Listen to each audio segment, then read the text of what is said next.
Hello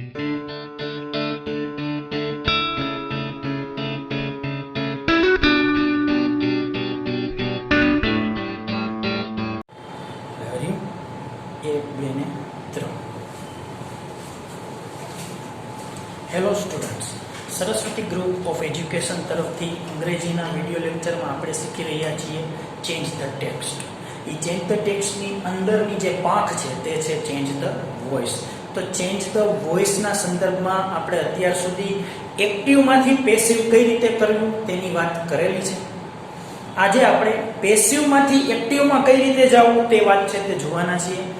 એટલે કે કર્મણી વાક્ય રચનામાંથી કર્તરી વાક્ય રચનામાં કઈ રીતે પાછું આવવું, તો તેના માટે આપણે શરૂઆતના વિડીયો લેક્ચર્સમાં વાત કરેલી છે તે પ્રમાણે કે સૌપ્રથમ આપણને એક્ટિવ પેસિવના સૂત્રો અને કાળ આવડવા અતિ જરૂરી છે.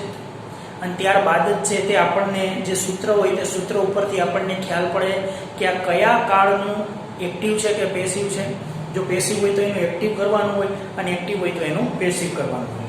આજનો આપણો પર્ટિક્યુલરલી જે મુદ્દો છે તે છે પેસિવમાંથી એક્ટિવ. તો પેસિવમાંથી એક્ટિવ કેવી રીતે કરવું તેની વાત આજે આપણે કરવી છે. તો change the voice passive into active. કર્મણીમાંથી કર્તરી વાક્ય રચનામાં કેવી રીતે જવું તે વાત આપણે જોવાના છીએ. તો ચાલો જોઈએ. સૌથી પહેલા આપણે નિયમોની વાત કરીએ. તો નિયમોના સંદર્ભમાં જે કર્મને કર્તાના સ્થાને મૂકવું, આપણે ત્યાં કેવી રીતે કરતા હતા, કર્તાને કર્મના સ્થાને, તો અત્યારે કર્મને કર્તાના સ્થાને મૂકવું. ક્રિયાપદનું એક્ટિવ વોઇસનું સૂત્ર મૂકવું. ક્રિયાપદનું એક્ટિવ વોઇસનું સૂત્ર, જે આપણે પેસિવનું સૂત્ર હતું તેની બદલે એક્ટિવ વોઇસનું સૂત્ર મૂકવું. પ્રેપોઝિશન બીવાય બાય દૂર કરવું, કારણ કે પ્રેપોઝિશન બીવાય બાય એટલે દ્વારા, તો તે આપણે પેસિવ વોઇસમાં મૂકતા હતા. એક્ટિવ વોઇસ કરતી વખતે તે પાછું આપણે કાઢી લઈએ. કર્તાને કર્મના સ્થાને મૂકવું. વળી પાછી વાત ત્યાં જ આવી કે કર્તાને કર્મના સ્થાને, કર્મને કર્તાના સ્થાને, અને અન્ય શબ્દો છે તે અહીંયા લખવાના હોય છે. બરાબર. અહીંયા આપણે વિથ ઇન્ડિકેશન જવાબ લખેલા છે, પણ લખેલા જવાબ પણ કેવી રીતે આવેલા છે તે આપણે અહીંયા સમજવાનું છે. અને એટલા માટે સૌથી પહેલા કાળ ઓળખશું, ત્યારબાદ એક્ટિવનું સૂત્ર યાદ કરશું અને ત્યાર પછી તે જવાબો આપણે મેનેજ કરવાના છીએ. તો જુઓ અહીંયા kites are flown by me every year, આ પહેલું વાક્ય છે. તો ઇઝેમાર વત્તા ભૂતકૃદંતનું રૂપ, આ કયા કાળનું પેસિવનું સૂત્ર છે, તો કે તે સાદા વર્તમાન કાળનું પેસિવનું સૂત્ર છે. સાદા વર્તમાન કાળનું એક્ટિવનું સૂત્ર મૂળ રૂપ અથવા તો એસકેઈએસ વાળું રૂપ, અને પેસિવનું સૂત્ર ઇઝેમાર વત્તા ભૂતકૃદંતનું રૂપ. તો અહીંયા આપણે તે પેસિવનું સૂત્ર લઈએ તેની પહેલા સૌપ્રથમ અહીંયા મી આપેલું છે. તો મી ને આપણે કર્મ ઉપરથી કર્તાના સ્થાને લઈ જઈએ તો મી નું થશે આઈ. હવે આર ફ્લોન તે પેસિવ વોઇસ નું ક્રિયાપદ છે. તો પેસિવ વોઇસ ના ક્રિયાપદ ઉપરથી આપણે એક્ટિવ વોઇસ ના ક્રિયાપદ ઉપર જવાનું છે. તો એક્ટિવ વોઇસ ના ક્રિયાપદ ઉપર મૂળ રૂપ મૂકીએ તો આઈ સાથે શું આવશે, ફ્લાય. કારણ કે આપણે કોષ્ટક બોલતા I play, we play, you play, તો આઈ ફ્લાય. હવે આપણે કર્મને પોતાની મૂળ જગ્યાએ મૂકવાનું છે. તો અહીંયા આવશે kites, આઈ ફ્લાય, kites, અને છેલ્લે અન્ય શબ્દો એટલે કે એવરી યર. તો આ વાક્યનું ફૂલ એક્ટિવ આઈ ફ્લાય kites every year. બરાબર. તે જ રીતના બીજું વાક્ય જોઈએ. તો cricket was played by them yesterday. હવે આપણે કાળ ઓળખવાનો છે. તો વોઝવેર પ્લસ ભૂતકૃદંત છે તે કયા કાળનું છે, તે પેસિવનું સૂત્ર થાય. સાદા ભૂતકાળનું પેસિવનું સૂત્ર છે. તો સાદા ભૂતકાળનું એક્ટિવનું સૂત્ર સામે શું થાય, ક્રિયાપદનું V2. એટલે કે I played, we played, you played, he she it played, they played. તો આપણે V2 મૂકવાનું છે. તો આપણે ફરી પાછા છે તો અહીંયા પ્રોસેસ જોઈએ. સૌપ્રથમ અહીંયા ધેમ છે, તે ધેમ કર્તાના સ્થાને ગયું એટલે કે અહીંયા થયું ધે. તો ધેમનું ધે. વોઝ પ્લેડ ક્રિયાપદ છે. તે ક્રિયાપદને આપણે એક્ટિવ વોઇસમાં તે બની ગયું પ્લેડ. તો ધે played. હવે અહીંયા જે ક્રિકેટ છે તે કર્મને અહીંયા લઈ જવામાં આવેલું છે એટલે કે they played cricket અને છેલ્લે અન્ય શબ્દો એટલે કે yesterday. તો જવાબ છે they played cricket yesterday. તે જ રીતે આગળ વાત જોઈએ. TV is not being watched by us now. તો અહીંયા is માં પ્લસ being પ્લસ ભૂતકૃદંતનું રૂપ કયા કાળનું છે તે પેસિવનું સૂત્ર છે. ચાલુ વર્તમાન કાળનું પેસિવનું સૂત્ર છે કારણ કે ઇઝેમાર વત્તા being વત્તા ભૂતકૃદંત. હવે એનું એક્ટિવનું સૂત્ર ઇઝેમાર plus ing I am playing, we are playing, you are playing, you are playing, he, she, it is playing, they are playing. તો અહીંયા એક્ટિવના સૂત્ર તરીકે આપણે મૂકવાનું છે ઇઝેમાર પ્લસ ing. તો બરોબર ધ્યાન રાખો અહીંયા જે us છે તેનું અહીંયા we. હવે ઇઝેમાર પ્લસ ing પરંતુ અહીંયા નોટ આવેલું છે એટલે are not watching. I am not watching, we are not watching, you are not watching, you are not watching. તો we are not watching TV. અહીંયા જે કર્મ આગળ આવેલું હતું તે પાછું પોતાના મૂળ સ્થાને જશે અને છેલ્લે અન્ય શબ્દના સંદર્ભમાં આપણે લખવાનું છે ના. તેવી જ રીતે આ વાક્ય જુઓ will I be helped by you tomorrow. will I be helped by you tomorrow. સાદો ભવિષ્યકાળ છે. કેવી રીતે ખ્યાલ આવે? shall will વત્તા be વત્તા ભૂતકૃદંતનું રૂપ. તો shall will plus be plus ભૂતકૃદંતનું રૂપ કયા કાળનું પેસિવનું સૂત્ર છે? the simple future tense. તો સામે તેનું એક્ટિવનું સૂત્ર આપણે વિચારીએ તો શું આવશે? shall will પ્લસ મૂળ રૂપ. તો shall will પ્લસ મૂળ રૂપ આપણે મૂકવાનું થાય તો હંમેશા સહાયકારક ક્રિયાપદની નીચે સહાયકારક ક્રિયાપદ આવે. તો will છે એનું આપણે will લખ્યું. હવે કર્મ છે તે પાછું કર્તાના સ્થાને આવશે તો you નું બે બાજુ યુઝ થાય છે. I પેલી બાજુ જાય તો me થાય, me આ બાજુ આવે તો I થાય, પરંતુ you માં એવા તે કોઈ ફેરફાર થતા નથી. you કર્તાના સ્થાને જાય કે કર્મના સ્થાને જાય તે પોતે you જ રહે છે. તો અહીંયા you નું you. હવે be helped આ કમ્બાઇન્ડ ક્રિયાપદ છે. આ be helped નું આપણે મૂકવાનું છે shall will પ્લસ મૂળ રૂપ. તો will you help. હવે આ I છે તે કર્તાના સ્થાનમાંથી કર્મના સ્થાનમાં પોતાનું મૂળ સ્થાન લે તો I નું થશે me અને છેલ્લે અન્ય શબ્દો tomorrow. તો will you help me tomorrow. તે જ રીતે પછી આપણે વાક્ય જોવાના છે why are fruits eaten by them daily. તો અહીંયા આપણે કાળ ઓળખવાનો છે. ઇઝેમાર પ્લસ ભૂતકૃદંતનું રૂપ કયો કાળ થશે?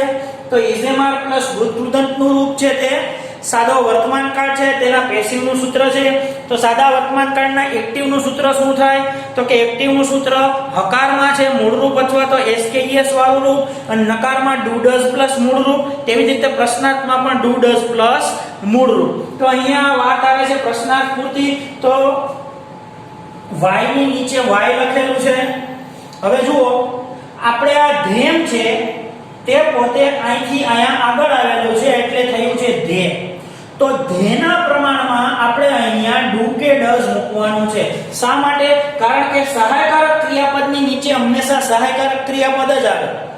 તો અહીંયા ઇઝેમાર છે તે પેસિવનું સહાયકારક ક્રિયાપદ છે તો આપણે સામે ડુ કે ડઝ છે તે એક્ટિવના સહાયકારક ક્રિયાપદ તરીકે લખવાનું રહે. તો અહીંયા વાય ડુ. હવે ધેમનું થશે ધે, eaten નું થશે eat. why do they eat. હવે fruits છે તે પોતાની મૂળ જગ્યાએ જશે fruits અને છેલ્લે daily. તો આખું આવી રીતે વાક્ય બને why do they eat fruits daily. ફરીથી જો પ્રશ્નસૂચક શબ્દની નીચે પ્રશ્નસૂચક શબ્દ, સહાયકારકની નીચે સહાયકારક, કર્તા કર્મના સ્થાન ફેર, ક્રિયાપદનું એક્ટિવનું સૂત્ર અને છેલ્લે અન્ય શબ્દો. આ એની સ્કીમ છે. હવે where was a book being read by her at that time. આ વાક્યનો આપણે પહેલા કાળ જોવાનો છે. તો was where plus being plus ભૂતકૃદંતનું રૂપ. તો was where plus being plus ભૂતકૃદંતનું રૂપ કયો કાળ છે? તો આ ચાલુ ભૂતકાળ છે. તો ચાલુ ભૂતકાળનું એક્ટિવ નું સૂત્ર શું થાય? Was where plus ING. I was playing, we were playing, you were playing, you were playing. આ રીતે આપણે બોલેલા. તો જો ફરીથી સૌથી પહેલા પ્રશ્નસૂચક શબ્દની નીચે પ્રશ્નસૂચક શબ્દ, તો અહીંયા were લખેલું છે. હવે સહાયકારકની નીચે સહાયકારક આવશે, પણ તે કોના આધારે લખવાનું છે? તો જો આ કર્મ છે તે હર છે, તે હરના પ્રમાણમાં અહીંયા લખેલું છે was, પછી હરનું થયું સી, ફરીથી WH વેર નું વેર, સહાયકારક ક્રિયાપદ હરનું સી થઈને આવે એટલા માટે અહીંયા was લખેલું છે. ત્યારબાદ વેર was સી. હવે આપણે being read છે એનું ing કરવાનું, કારણ કે એક્ટિવ નું સૂત્ર મૂકવાનું એટલે રીડિંગ. કર્મ પાછળ જશે એટલે કે a book at that time. આખું વાક્ય આમ થશે where was she reading a book at that time. તે જ રીતે પછીનું એટલે કે સાતમું વાક્ય છે તેનો આપણે અભ્યાસ કરીએ. તો by whom was the glass broken yesterday. તો ગઈકાલે પ્યાલો કોના દ્વારા તોડવામાં કે ભાંગવામાં આવ્યો? તો હવે જો અહીંયા was were છે પ્લસ ભૂતકૃદંત છે. તો was were પ્લસ ભૂતકૃદંત આ કયા કાળનું સૂત્ર થાય?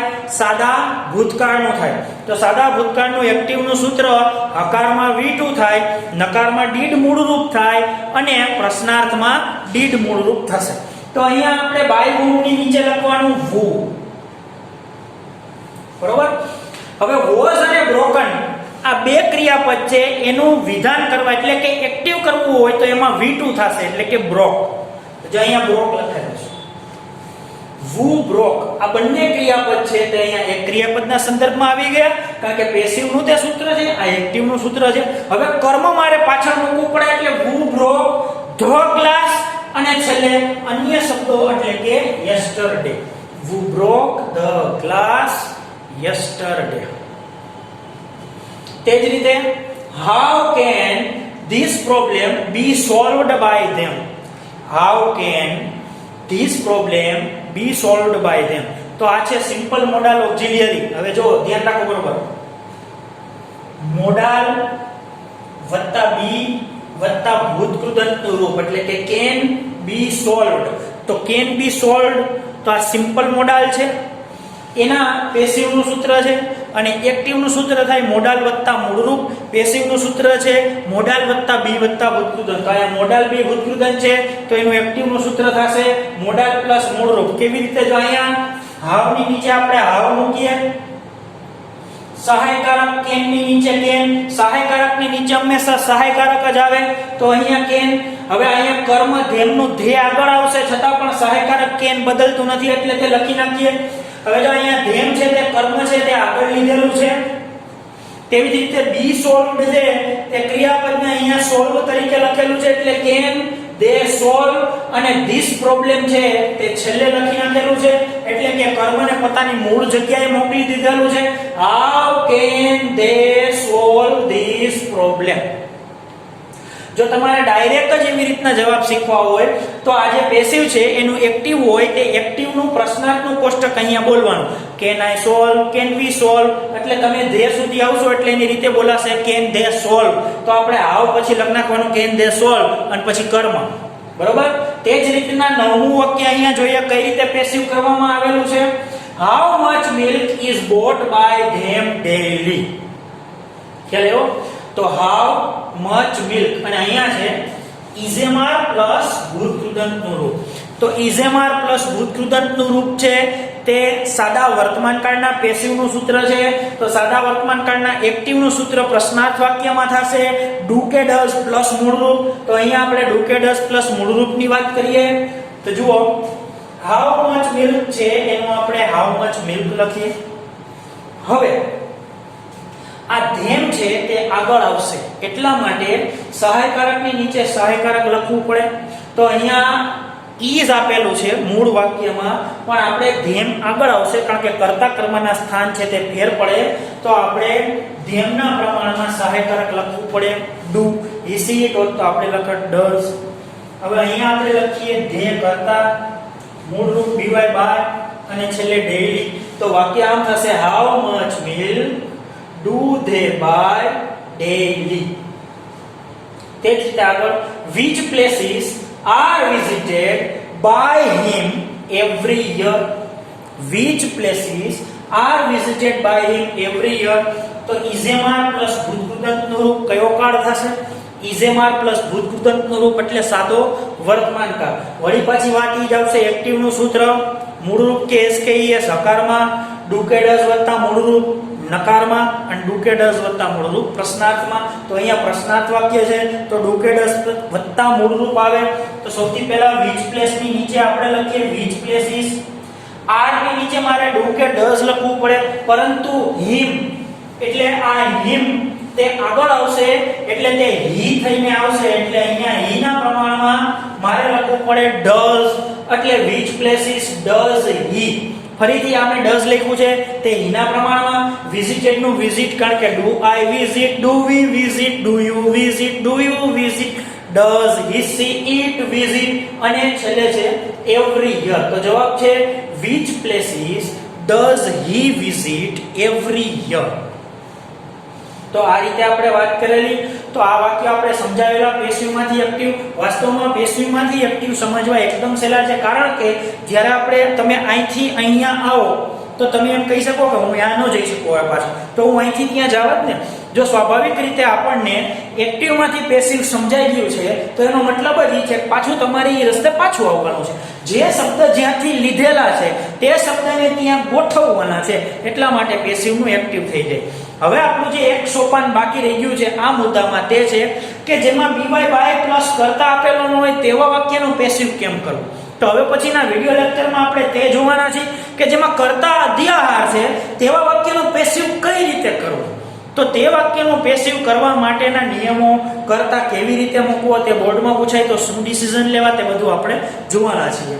હજી પણ જો આમાં અમુક વસ્તુ ન સમજાણી હોય તો એનો મતલબ આગલા વિડીયોમાં ક્યાંક છે તે નથી સમજાણું, કારણ કે ફરીથી હું આમથી આમ જાઉં તો ત્યાંથી આ રસ્તે પાછો આવી શકું તે બહુ સ્વાભાવિક વસ્તુ છે, બરોબર છે. તો આ જ વસ્તુ આપણે માત્ર કરેલી છે એટલે આપણે તે લખેલા તૈયાર જવાબ કે જેથી કરીને આપણે જાજા વાક્યો સમજી શકીએ, સમજાવટમાં ઓછા સમયમાં સારું કામ વ્યવસ્થિત રીતે થઈ શકે, એટલે આપણે તૈયાર લીટા કરેલા જવાબ તમારી સામે જેથી કરીને તમે જોઈ શકો કે કયું પદ ક્યાં જાય છે, બરોબર છે. તો આપણે દર વખતની જેમ હમણાં આપણે થોડીક સેકન્ડો સ્ક્રીનશોટ પાડવા માટે તમારા માટે વિડીયો રાખશું. હોમવર્કના સંદર્ભમાં જો વાત કરીએ તો હોમવર્કમાં એકવાર CW માં અને એકવાર હોમવર્ક બુકમાં લખવાનું છે. તો આટલે સુધી રાખીએ અને પછી આવતા લેક્ચર્સમાં આપણે પાછા ફરી મળીએ.